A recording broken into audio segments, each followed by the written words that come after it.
Artis dan presenter Kartika Putri mengungkapkan kondisi terkini sang ibunda setelah terpapar COVID-19. Kartika Putri menyebut jika ibunya, Masayu Puspita Diana Putri juga sempat mengalami serangan jantung untuk pertama kali. Diketahui ibunda Kartika Putri saat ini dirawat di ICU RSPP Simpruk sejak tanggal 4 Juli tahun 2021.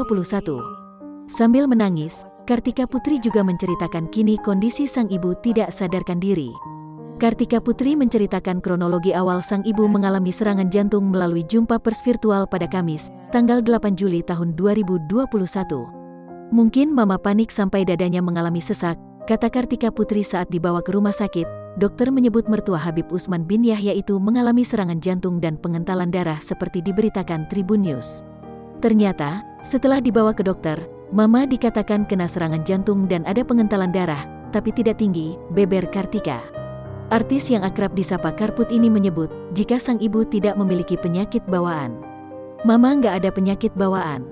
Mama sehat meski ada obesitas. Obesitas ini cukup buruk untuk orang yang terpapar COVID-19, ujar Kartika Putri. Sambil menangis, Karput mengungkapkan kondisi terkini ibunya yang kini sengaja tidak disadarkan supaya pengobatannya maksimal. Sudah 2 hari mama tidak sadarkan diri. Memang tidak disadarkan, kata Kartika Putri. Tangis Kartika semakin menjadi saat menceritakan kondisi ibunya sebelum diintubasi. Kartika menyebut ibunya tidak mau makan saat itu. Terakhir yang bikin aku sedih karena sebelum diintubasi, mama yang tadinya enggak mau makan, yang tadinya sulit untuk makan, karena setiap kali mama makan, dadanya sesak sakit, lanjutnya.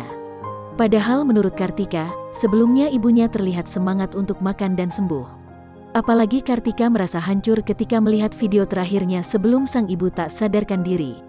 Jadi pada saat itu yang bikin saya hancur adalah ketika saya melihat video itu terakhir kali saat ini, saya yakin mama saya pasti sembuh, lanjutnya sambil menahan tangis.